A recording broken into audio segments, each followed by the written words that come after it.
Welcome back to the Fire Emblem Awakening playthrough. Last time, we recruited Stully Incarnate, the child of Starl and Sully, and how fitting for the first married couple we actually did in this playthrough. We recruit their child first out of, well, the children who aren't Mary Sue's children, because she overshadows anyone. This time, we're going to be putting off the main story even longer because there's another child paralogue that I want to do. And this one's the one you've probably all been waiting for. But first, for some reason, a gigantic merchant surge just appeared all over the map. You only have iron weapons.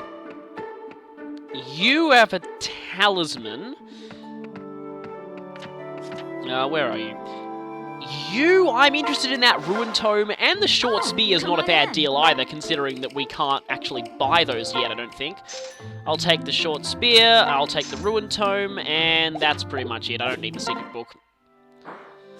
And you have a discount killing edge, which is excellent, seeing as we might have a use for this killing edge soon.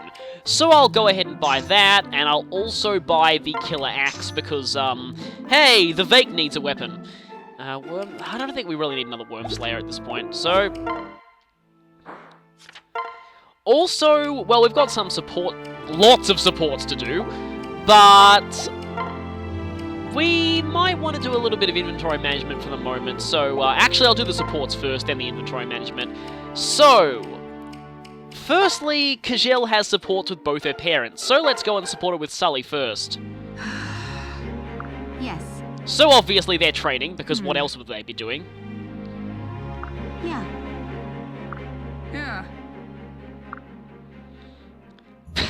Yeah, it's a little hard to get your head around. Well, considering she is her.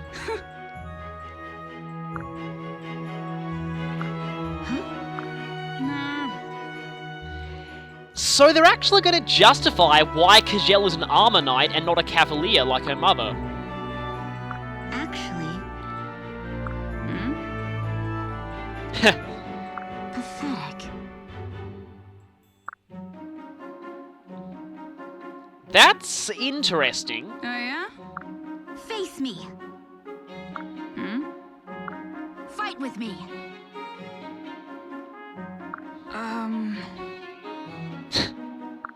But... right. Thank you.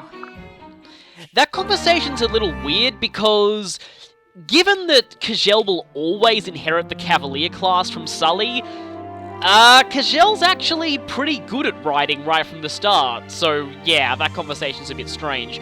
But anyway, time for this support, and okay, this support, I actually really like this support. So, is Starl ducking out of training again? What? No, there's something more sinister at work here. Uh-oh, has Tharia been cursing people again?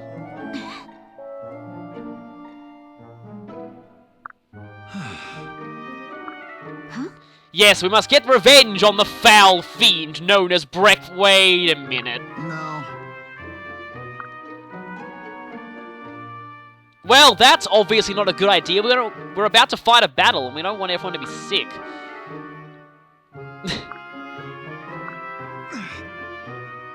Uh-oh. I think we all know where this is going. Huh?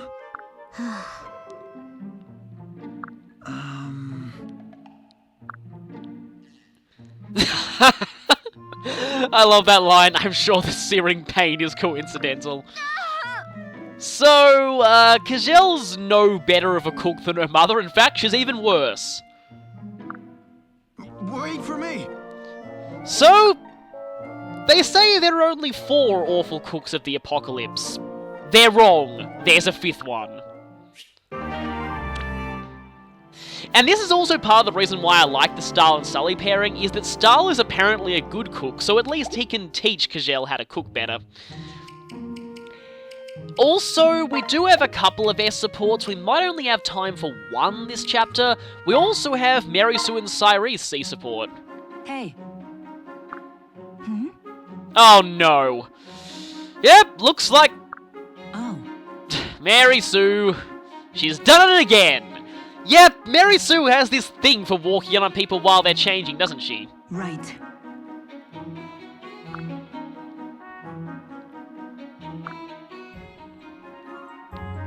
No. Good thing Mary Sue already has her sights set on Crom, because, if not, considering how fanfiction works, you probably would have fallen in love with her. Yeah. Oh, that's bad.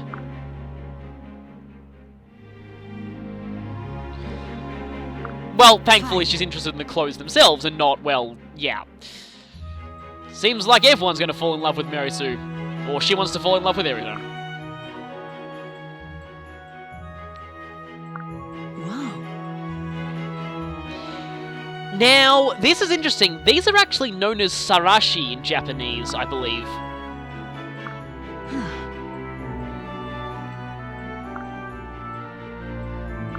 Well.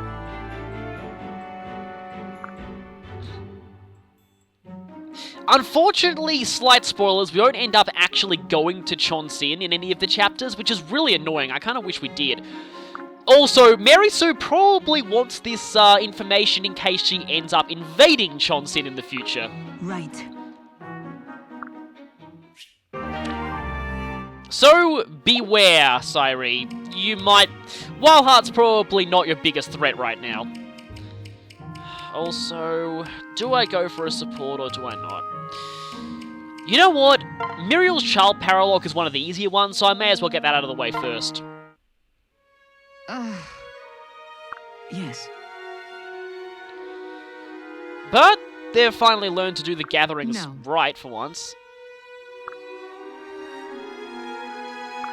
Yes.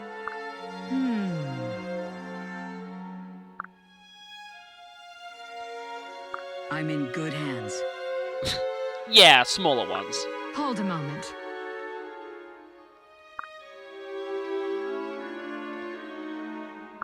Really?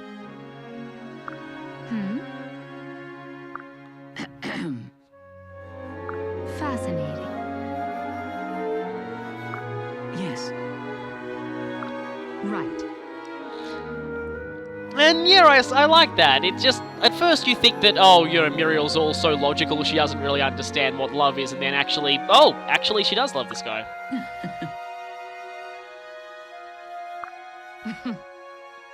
An equivocally affirmative response. That means yes.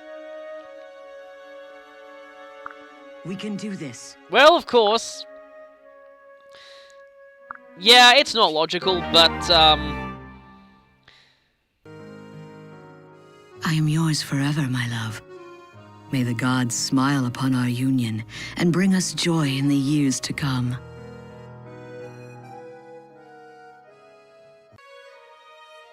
What rapture, to have an astute, significant other with whom to scrutinize this world's illimitable mysteries.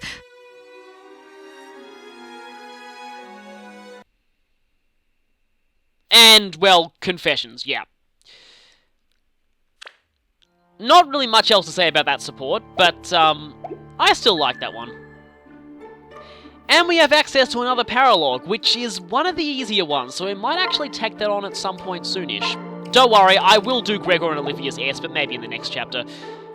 And now it's time for a bit of inventory management, so I'll see you back here in a moment. Yeah, something kind of happened.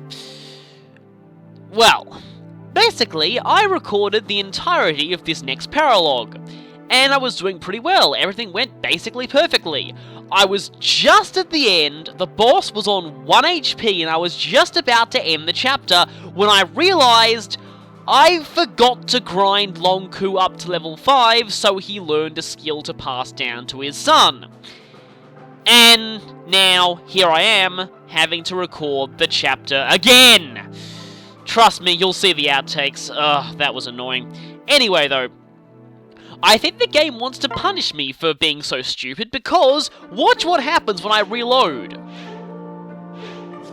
Wait a minute, what?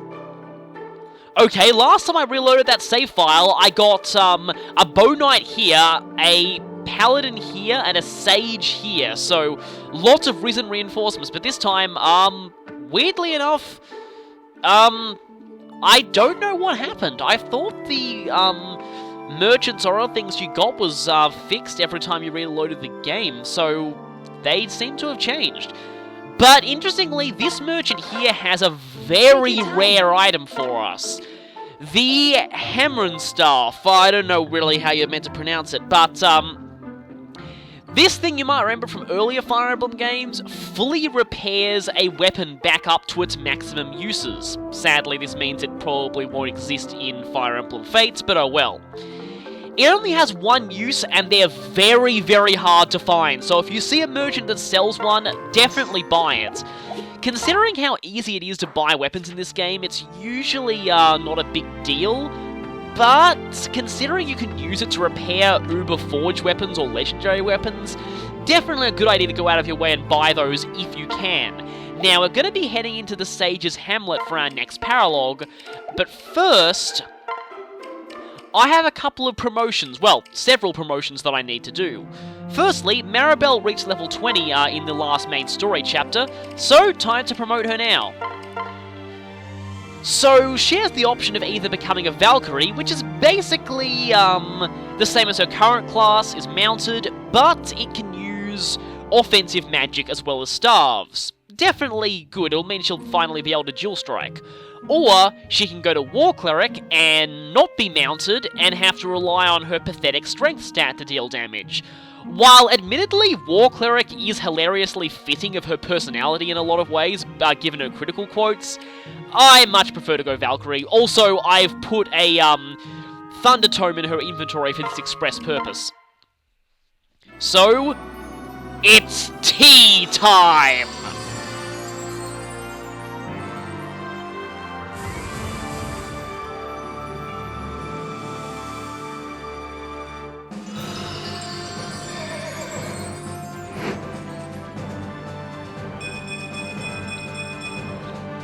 If you got that reference, congratulations, you've played an amazing game. And she gains the ability to use magic. But why should she have all the fun? Riken, he's level 22, so time for him to promote. And Muriel last chapter promoted to Sage, but for Riken, I actually prefer him as a Dark Knight, mostly because, well, one, I want to differentiate him from Muriel as much as possible, and two, Muriel's definitely better than Riken as a Sage, well, at least her stats are more suited for being a Sage, whereas Riken is definitely far more suited to being a Dark Knight, because seriously, look at that defense. That defense on a mage is just amazing. Plus, he gets a mount, so he'll be able to keep up with his wife, and 8 strength is a lot better than, Muriel's strength, so he'll actually hit a bit harder with swords than your average, Dark Knight.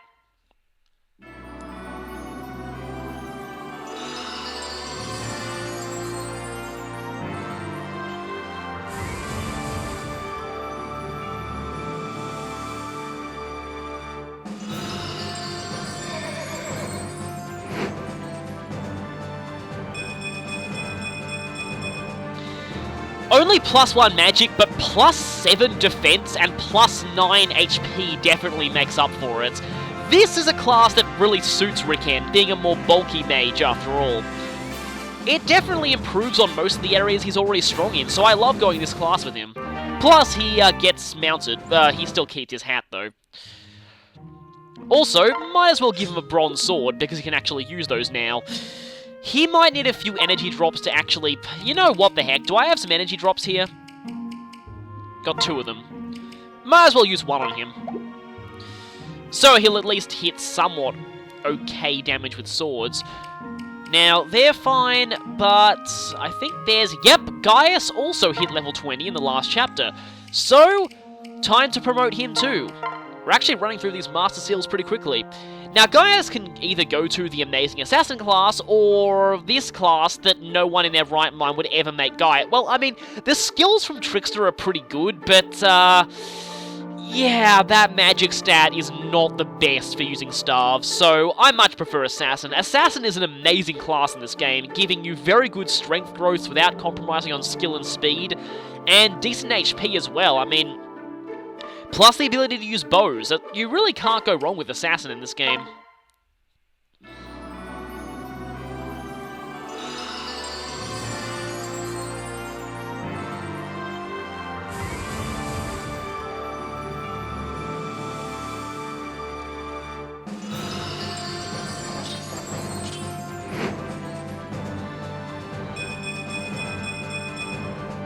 Sadly, Gaius is one of those characters that loses his unique palette when he promotes. It's really annoying which characters do that, because Stalin Sully didn't, but Gaius, he lost his candy and his color scheme, so that's really, really annoying. But he gains these, pretty interesting, spike gauntlets. I saw a, I don't know if it's a fan manga or an official manga. It was, Lon'qu Kings, apparently. Again, I'm not sure if that's a fan manga or official. But it was just a brief 4-panel manga that, was about Gaius promoting and having to be careful not to accidentally stab his allies with those new spike things that he has. That was pretty funny. And I think that's all the promotions, that we have. Gary, Sue, you'll get your chance soon enough. Might as well take a Master Seal in preparation. Now, I did do my inventory management right, didn't I? Yeah, I'm pretty sure I did. Okay. So, it's time... Okay, wait, first, make sure we have our skills in order. Lon'qu, the reason why I grinded into level 5 in a skirmish off screen. The reason for this is this skill, Astra. Yeah, it's the only skill that his son is going to be able to inherit, so I'm going to make sure that he inherits that. Astra lets you attack 5 times at half damage, and its activation rate is kind of low. But it is pretty cool when it does work. Lissa... Yeah, her son can already... Well, actually can already learn all these skills, but, you know, now that I think about it, as cool as the idea of, Lissa's son being able to rally magic, you'll see why when we see him, I think Miracle might be the most useful skill for him at this point in the game, at least. Heal Touch is pointless, but, yeah, Rally Magic, I'm not entirely sure if that's the best skill for him, so I'm actually going to reorder her skills so that Miracle is on the bottom, because I think that'll actually benefit him the most out of these skills. But anyway, let's do this. This is the chapter that I've been waiting for a long time. Because, yap. Hey! We're about to meet a character who, well... I mean, I'm not surprised that he got voted among the top 4 second-generation characters in popularity polls. Well... So Lissa is still around in the bad future, interestingly enough. It kind of parallels, slight spoilers, the fact that, the cleric from Fire Emblem 4's first generation, Edain, is still alive in the second generation of that game. Of course, you never actually see her, but she still acts as kind of a beacon of hope, just like Lissa did. Yeah, I'm pretty sure you already live up to that. Very well. People who know this game will know this name. Oh. Everyone knows his name, for it is amazing. But don't you see? We'll find out what Lucina means by that very soon. Huh? No, Lissa, we do want to know what that means. Trust me. Now, we're gonna get a bit of an interesting thing about Lissa here. We'll go into detail about this after the chapter. See if you can guess what Lissa's talking about there. What? Right.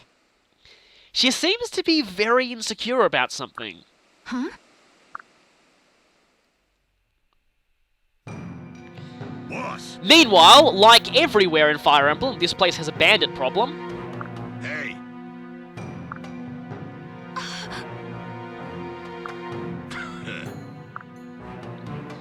Oh no! Who will save the poor, generic, useless villager? Right. Freeze! Why? The best character in the history of everything!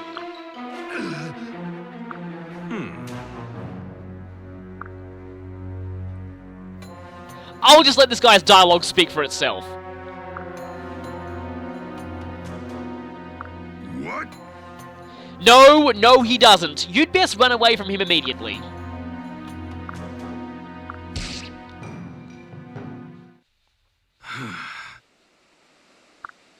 Thank you.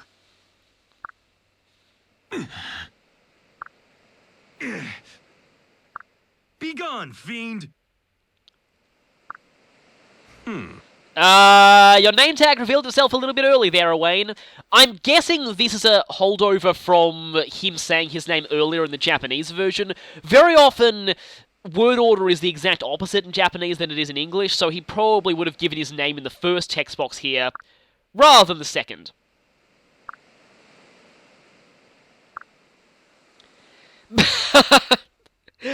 Yeah, okay, this is awesome. This was actually added in the English version. He didn't make references to past Fire Emblem games in the Japanese version, but this is one of those few English alterations for comedy that I'm completely okay with.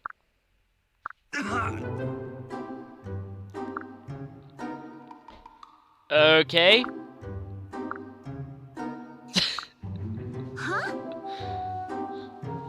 And it finally hits Lissa, who this guy is. What? Ignore him at your peril. I'm gonna make sure he takes you down. No, you don't. Now, people who've played Fire Emblem 4 will recognise the name of this sword. The Mistletoe is one of the legendary weapons of the fourth game, wielded by the Crusader Hazel, the Dark Knight, or Black Knight, I forget what it's I'm pretty sure it's called Black Knight. Black Knight Hazel, one of the 12 Crusaders, and eventually wielded by Eldegun, his descendant, and eventually Arez, Eldegun's descendant. What? Yeah, if you played Fire Emblem 4, you'll understand what he's talking about. I love this meta humor here. Let's just kill the bandits and I'm sure everything will sort itself out. That's basically Fire Emblem in a nutshell.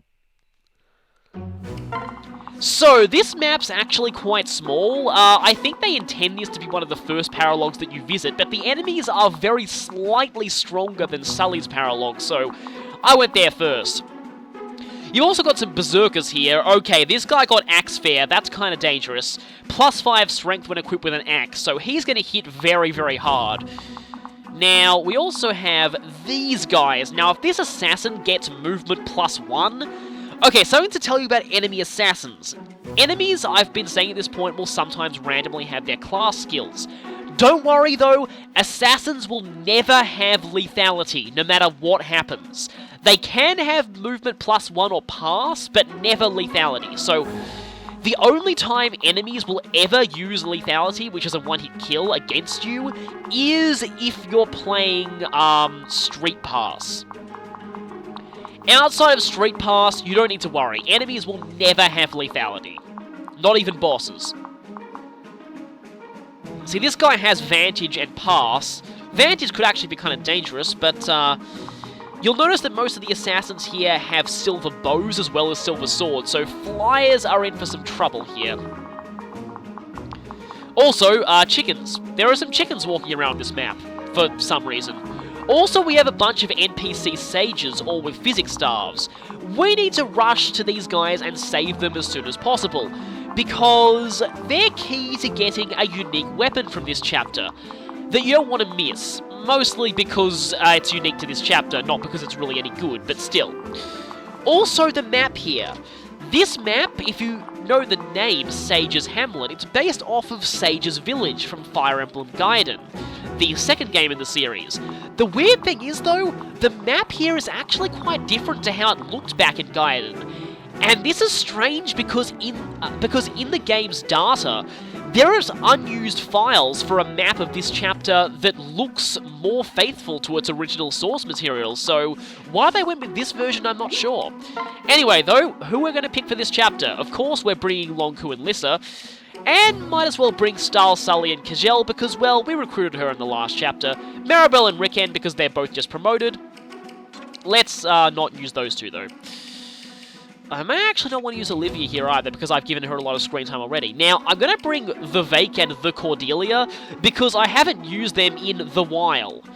And also, okay, I'm actually going to bring, well, I mean, Owain is Lucina's cousin, so I'm going to bring her, and I'm going to bring Morgan because he's going to promote soon. One more character, and we may as well use Mary Sue here. You actually do want to bring some powerful characters if you have the opportunity to, because you will need to take out these enemies threatening the sages quickly. Otherwise, you're in for some pretty serious trouble. Speaking of pretty serious trouble,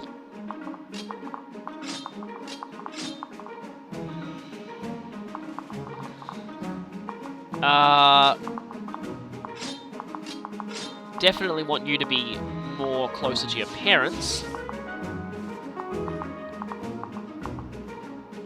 You can get to Lissa. You can,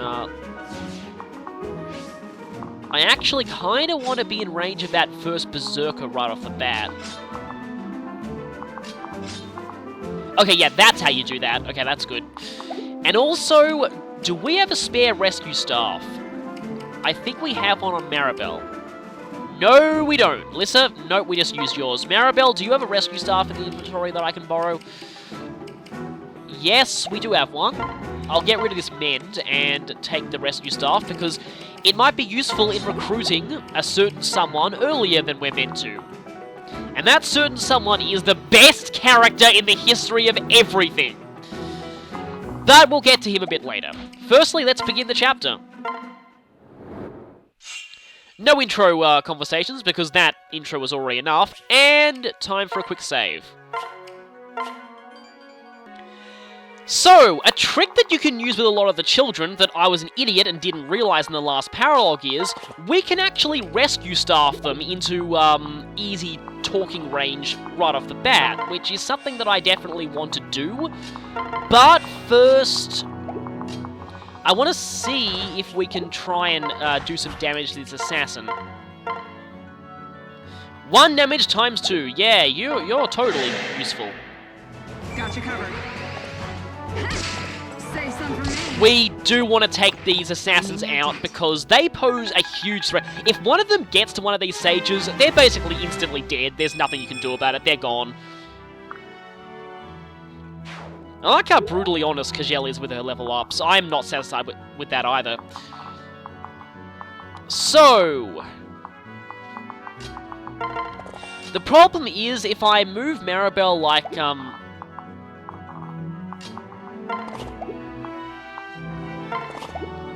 yeah, the problem with moving Maribel like this is, these enemies, Maribel is still extremely fragile. She can hit kinda hard, but if she cannot take hits well at all. I mean, Ricken's pair-up bonus to defense, though, with his upgraded class is actually really good for her. Another way they work well together, but for the moment, yep, I am gonna see if I can rescue staff a certain someone over here. Also, we can rescue staff the sages out of danger, so bringing your rescue staff is actually quite useful for this chapter in general. But let's rescue staff him. That's actually a pretty good position. Because now I can go straight and do this. Huh? What? And unlike the other children, Owain cuts right to the chase here. I like him already. So, yeah, Owain will dispense with the theatrics occasionally.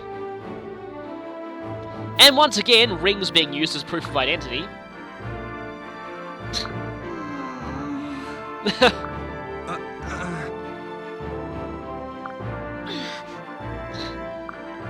I love how Lissa is around her son like this.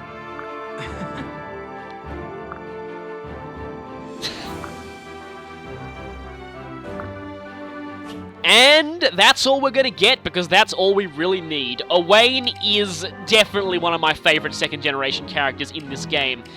So, we will now begin by transferring Owain's mighty father. And then, well, we shall not do that, because that would destroy this enemy early. And doing so would result in Owain not gaining the experience he so rightly deserves. However, Lissa may use her skills to rally the magic of her allies. This will benefit Morgan and most certainly benefit Maribel. That is a very, very high magic stat. And next, Owain the Gigantic Ham shall unleash his true ultimate power. See how this enemy cannot even hit him. That is the power of Owain's sword hand.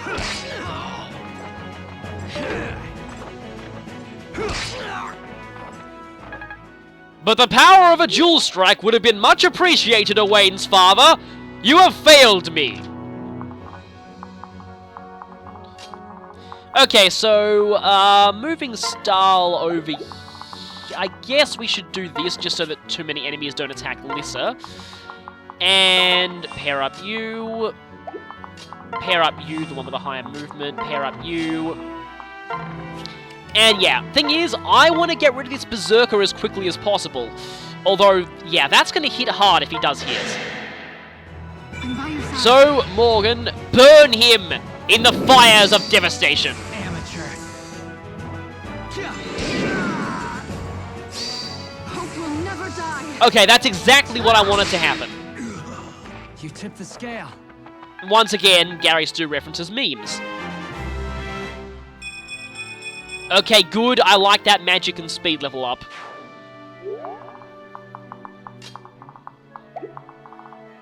I'm wondering how many of these enemies can actually attack Lissa, because I get the feeling that they are all going to gang up on her given the chance.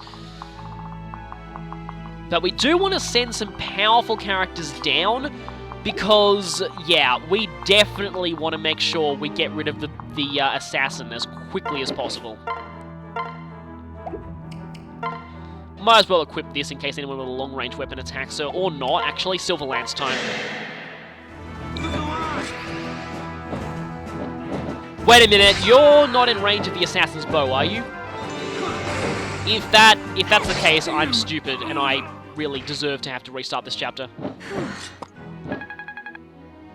Cordelia does need more experience, though. Great, gaining strength. That's very good. Okay, I really don't think she's in range of the assassin's bow. That's good. Because, yeah, we want to bait that assassin forward and then take him out. There's already too many people around that side. Yeah, I actually do need Crom down on this front. Come on. Because we need to protect the sages, especially the bottom rightmost sage. I owe you. If you don't really care about NPC deaths, whenever I play a Fire Emblem chapter, I always make sure to keep every NPC alive whenever possible. Oh, sweet lord, recruiting Xavier was just evil in Fire Emblem 5. But... and you're wasting experience because Morgan's already level 20. But if you're not concerned about NPC deaths, then make sure you...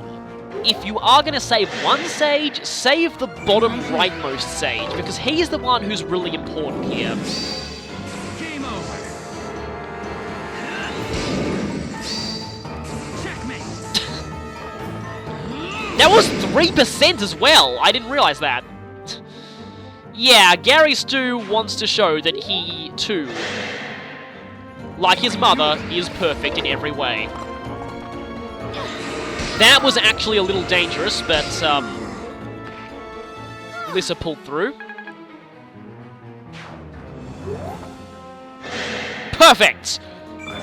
The mighty Owain fears not your feeble sword hand, for his sword hand is superior. Owain needs no aid. Actually, you kind of did there, but oh well. Come on. How dare you waste the experience of the mighty Owain! I'm sorry. Yeah, Lissa's apologizing to Owain there. He really needed the experience from that enemy.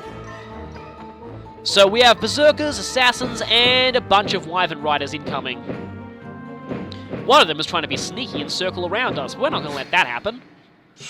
Okay, they didn't do anything, but very often these sages will actually heal you, which is pretty cool. Also, speaking of these sages, we want to get to this guy quickly if we're going to save him. So,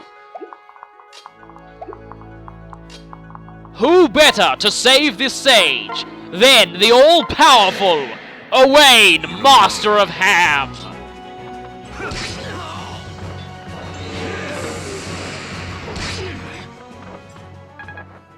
Owain's father is also the master of not dual striking, it seems, which is very, very annoying. Now, fortunately, barring any long-range weapons here, the Sage will only get attacked by one enemy this phase, which is good, because if you got attacked by everyone at once, that would be bad. And thankfully, the Berserker can't reach him, because if he did, it would basically be game over right there. Stay focused. But, let's show off Ricken's new skills. He's going to be a lot better offensively now that his wife can actually dual strike with him now. That'd give him a pretty massive magic boost. Speaking of magic boost, I can have Lissa start rallying magic as well.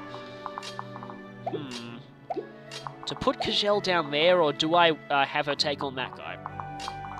Honestly, I'd rather Kajel be on the front lines a bit more. Speaking of the front lines, need to get rid of that assassin, because if that assassin reaches this Sage, that definitely is game over, because, yeah, that Sage is going to die, and that Sage is incredibly important. Annoyingly, Vake broke his anti-flying axe in the last skirmish, so I can't really go for that. And Cordelia is not a sure shot at taking out that assassin. So I'm going to have to delay Garius Du's promotion, which is probably a good thing. And yeah, that'll leave him on 1 health if I don't get any dual strikes, and that's really, really not good, because I... Or is it? Actually, that could be experience for the others. Let's at least try this. Oh yeah, by the way, if you want to see something hilarious... Yeah, look at how ridiculous the parallel Falchon's attack bonus against dragons is. Compare that to Crom's Falchon. Yeah, Crom can't even one-shot. This is due to the, the effectiveness bonus formula being triple the weapon's might. Crom's Falchion only has 5 might, while Lucina's has 12, so Lucina definitely is much better at taking out Wyvern Riders.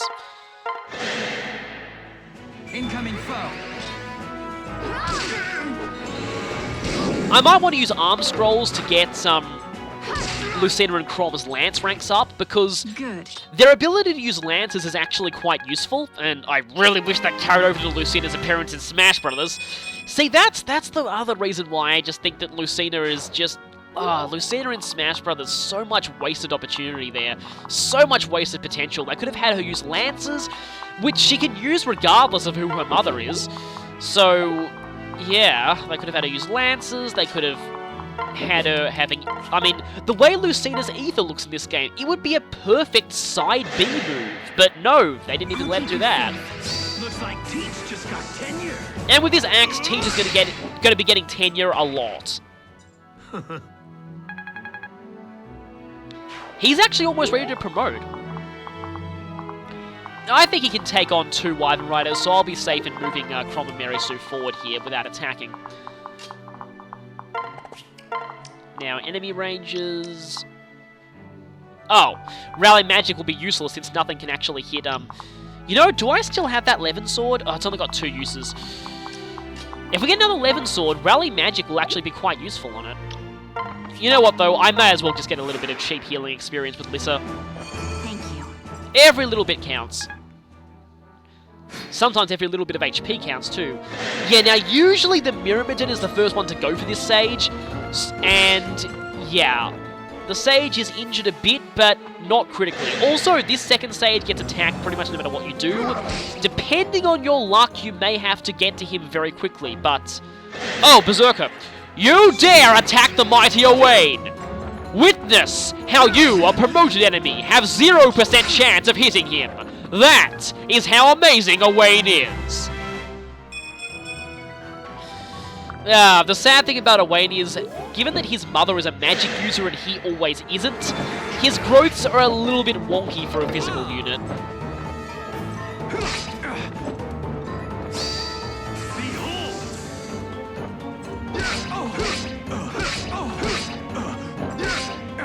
And that right there is Astra. Now, don't quote me on this, but I think each individual attack of Astra can still critical, so... yeah, also, like most other Fire Emblem games, Astra plus Brave Weapon equals fun.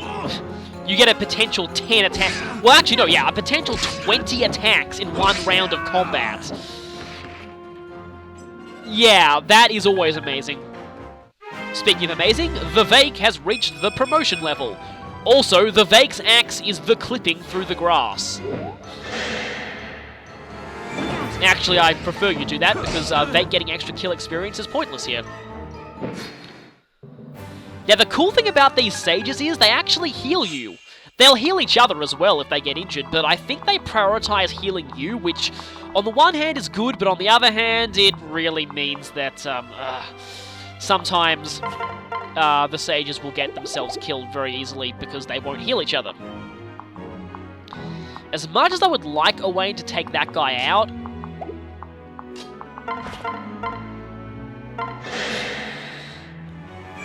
it's not a sure shot, and I really, really need as many enemies gone this turn as possible.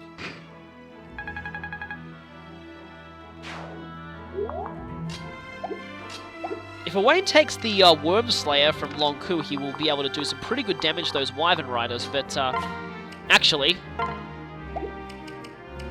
okay, this is a slight gamble, but giving the second killing edge to Owain, for Owain's Sword Hand requires the power of criticals.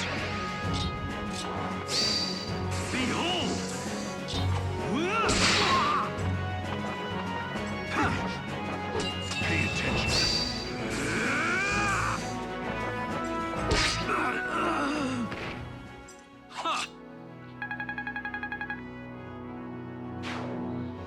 So is the fate of all those who face Owain's mighty sword hand.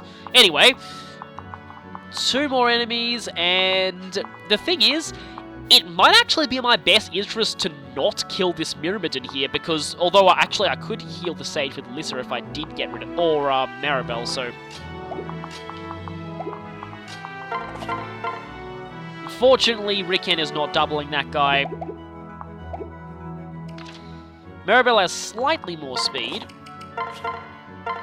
And she still doesn't double because he is, of course, very fast.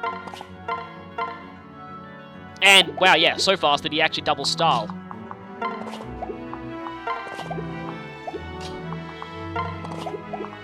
Now, the enemies near the boss technically can reach that far, but generally they don't actually move until you get in the boss's range. I found that out when I did my failed attempt of this chapter. Again, only failed because I forgot to give... forgot to equip a skill on Lon'qu. Well, forgot to get him to learn that skill. No. But the first ever Jewel Strike from Maribel, so that helps.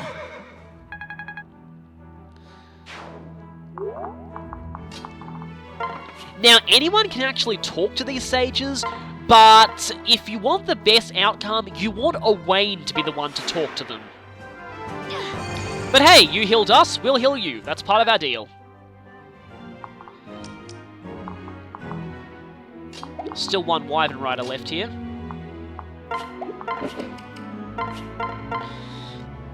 Yeah, the Cordelia will be able to handle him. Where you looking? Nice one. Thank you.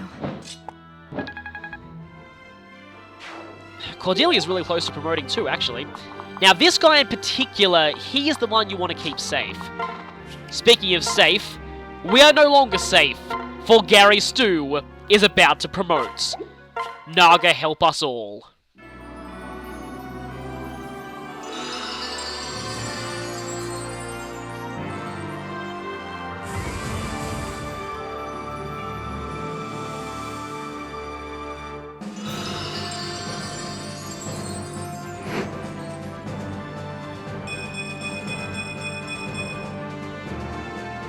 Yes, yes you do, and it horrifies me.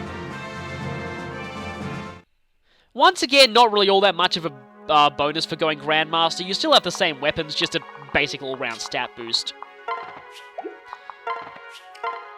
And again, with that, Style is the last one to move. Actually, might as well block off Lissa that way. So this guy is still attempting to kill the Sage. Now, in my practice run of this chapter, the Sage dodged every time. I don't know why that's happening here. Pay attention. Why did you do that? Ricken is going to reduce you to 1 HP and then waste a ton of uses of Katarina's Bolt. Katarina's Bolt might be a good weapon to use the Hammer and Staff on, actually, because it's a really, really good map. What are you doing? I'm by your side. I was banking on all of you attacking away. Beast.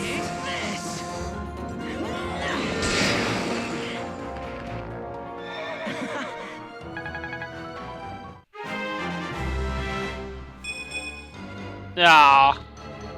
At least magic is always helpful. So yeah, the sages will heal each other, which is good. Wait a minute, what's that over there? Is that a turkey?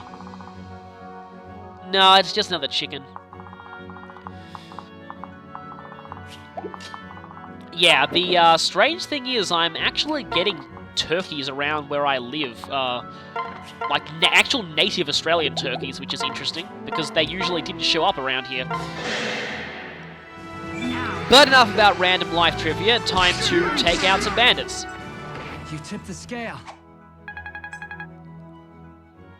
Gary, so you are going to run that meme into the ground if you keep saying that.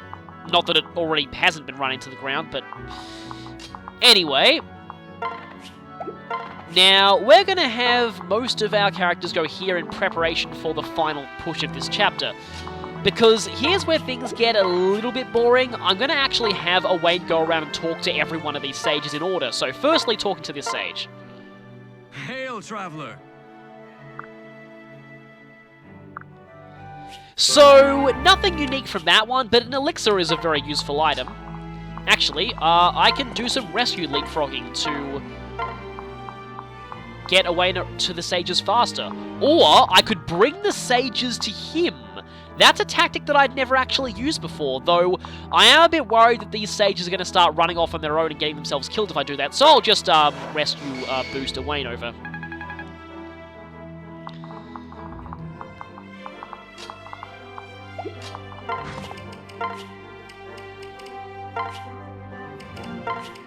Now, with that, the worst of this chapter is basically over, because these enemies here, like I said, don't move until you get in range of the boss.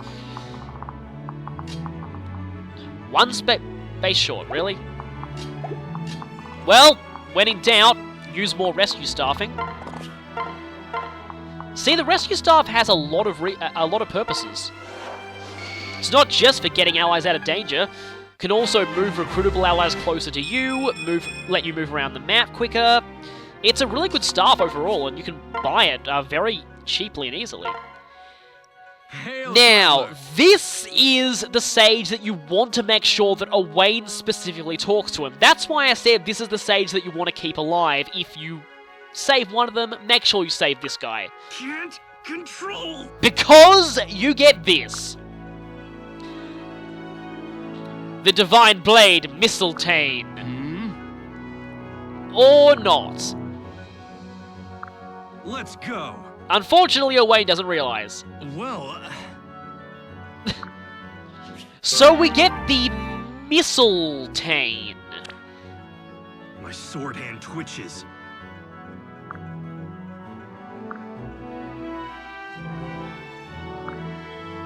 And I actually do want Owain to take out as many of the rest of these rogues as possible, but, so by talking to that guy specifically with Owain, we get a unique weapon. The Mistletoe. Reminds me of the whole Excalibur thing in Final Fantasy, but, anyway. C rank, 8 might, 85 hit, 10 critical, skill +1. It is Owain only, though. Overall, though, it's basically a slightly, well... It's basically just a worse killing edge, but, it is an Owain-only weapon, and if you don't get it in this chapter, the only other way to get it is via, I think a DLC chapter, so you want to make sure you get this weapon, if only because, this is the only way to get it easily. If you miss it here, it's actually quite hard to find another one. Now we can actually talk to this sage, because it doesn't matter who talks to this one now. Guess this village does have treasures. We get a spirit dust, an item that raises magic by 2 points permanently, so that's fairly useful.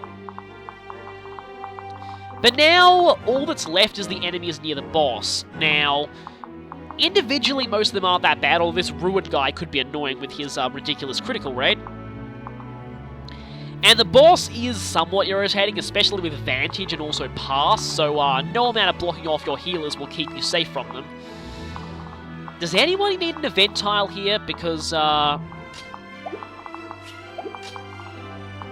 you can't reach that event tile. Oh well.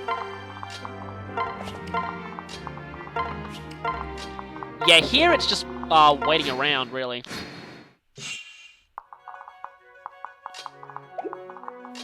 Okay, let's see if we get a parent-child conversation here, because there are some... No, we didn't. There are some unique parent-child conversations that you can get from event tiles, so that is kind of cool when that happens.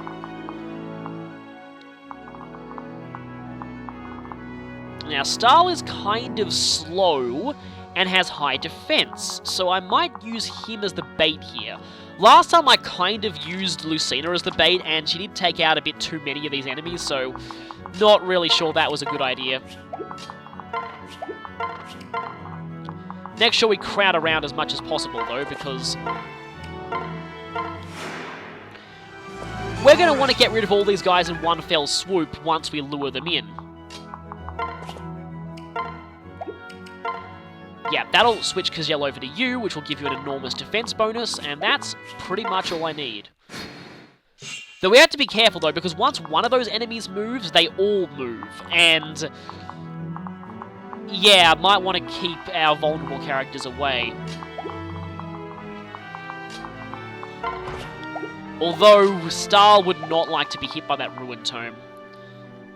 There's really no other way to do it, though, without exposing himself to that, but hopefully he's relatively protected against it.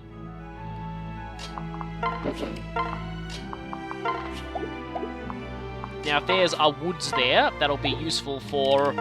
You know what? Let's have a way to equip the Blade of Legend, the Mistletoe.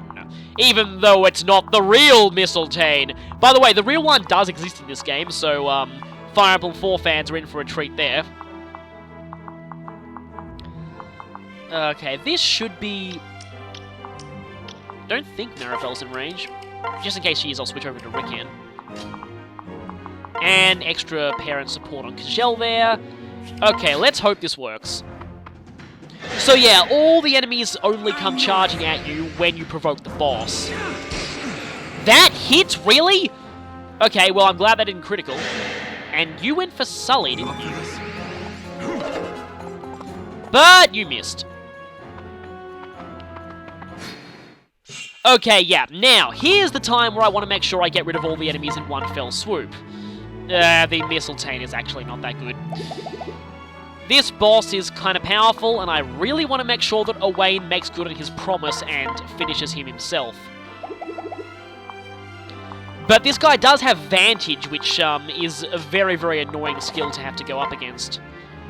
28 damage with a chance of a dual strike. I'll start with that.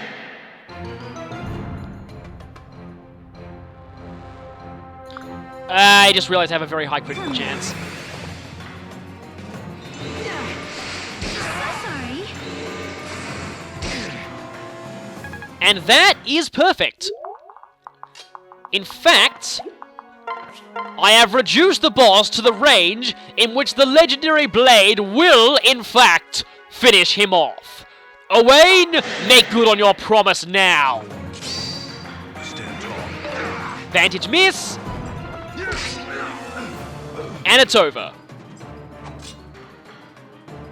I'm totally not Wario. Wahahaha. Seriously, this boss is basically Wario. I only just realized that. Yeah, now, when unleashing your true power, it might be good to gain strength, but oh well. Now, speaking of unleashing your true power, we'll need to take out a lot of these other enemies because they will unleash their power upon our various faces.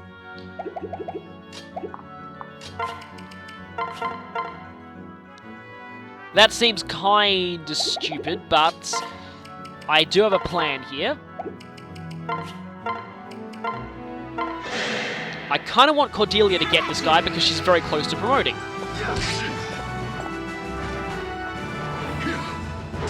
Stay alert. 4% chance of hitting and you'd only do 1 damage anyway. That is just sad.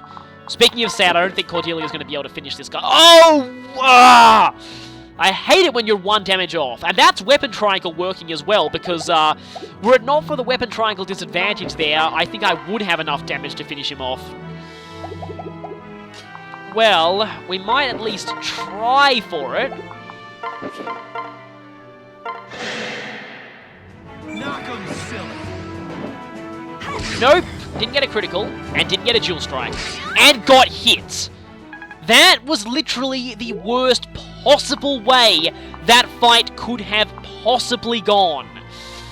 That's really annoying. Thankfully, though, I do have Lissa to heal her. Uh-oh, battery running out. Thankfully, I do have my, charging cord right there. Gary Stu, you almost destroyed my battery. I will ignore that awesome level up out of you because you nearly committed the evil feat of destroying my battery. You know what? I would feel safer with this Ruin guy gone. Wow, even with Ruin, you only have an 8% chance of critting Crom.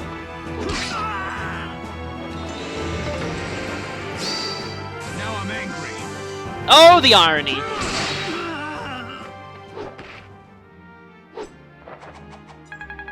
Just realized that Crom hasn't even learned Ether yet. I mean, he will soon, but not just yet. Must mend Cordelia now. Now, this might actually work in our favor because... unless the enemies decide to be idiots and just kamikaze themselves. This might actually work in our favor because I definitely want... What is it with enemies and attacking Ricken? He's not a squishy mage anymore. Well, I guess the enemies don't know that, but Maribel, I would have preferred if you didn't dual strike there because other people need the experience more. Did you just hit Cordelia? Yes, you did. That's actually quite good. Not this time. Come on then. And no. Okay.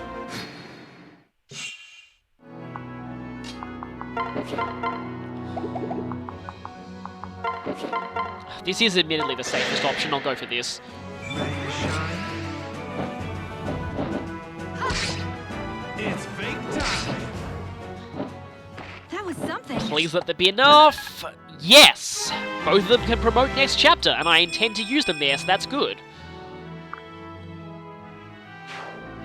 Only 1 enemy left, and really I should be... You know what? I could actually attempt to rescue staff someone to that event tile, and I might actually do that. This seems like a waste of a rescue staff, but I don't want to waste these event tiles. And you can just buy rescue staffs anyway. Come on, parent-child conversation. Yes! So, there's a few parent-child conversations as well. Sal always wears his best armor. He's got some pretty good defense these days. Also, let's just put Lissa near him. And I'm gonna need to do this to finish off this enemy. I've got your back. How fitting for Owain's mighty sword hand to end this chapter! No critical though, that's annoying. I would have preferred if he got a few more level ups, but it was 3 level ups is alright. And his speed is already almost as good as Lon'qu's. Thank you. I'm pretty sure that's all the reward you get, just the dialogue there for keeping all of those sages alive, but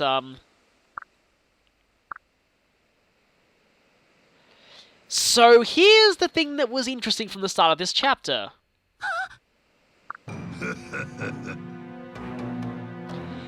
You do realize that Lissa's promoted now and usually doubles bandits and one rounds them. Freeze!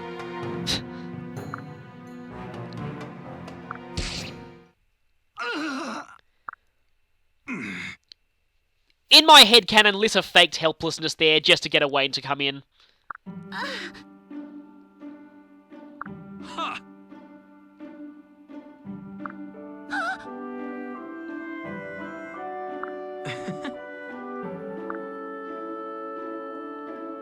So, Owain has the brand of the House of Yllis, the brand of the Exiles.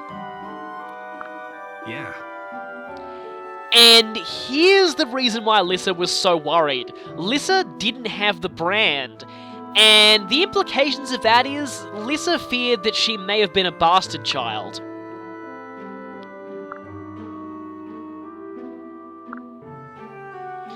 But the fact that Owain has one is proof that Lissa is, in fact, a legitimate member of royalty.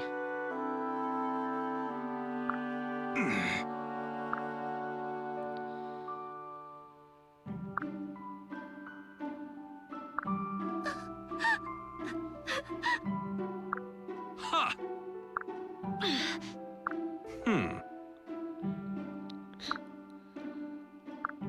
Can't control.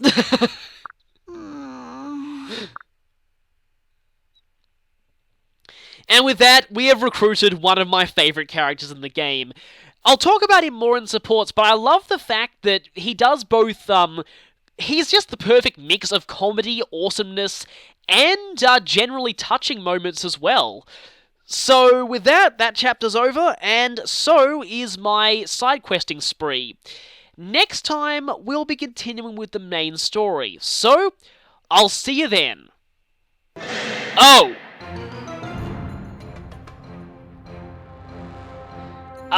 Lucina? Be a bit careful here, your cousin kinda needs to kill this guy. Oh, wow! That was better than I thought! Come on then. Also, hi, ineffectual berserker. And thanks for the free healing. Okay. Owain needs to get his sword hand over to the boss. How can we do this? There must be a way.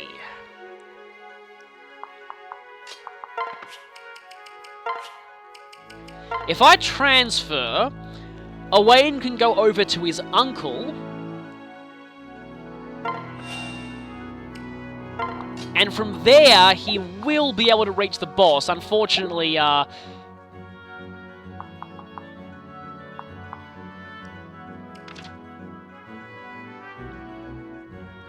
did I just seriously do that? I recorded almost this entire chapter, and I forgot to grind Lon'qu to level 5 first. This... oh my god, really? Did I just seriously do that? Did I seriously just do that? I have to do this all again.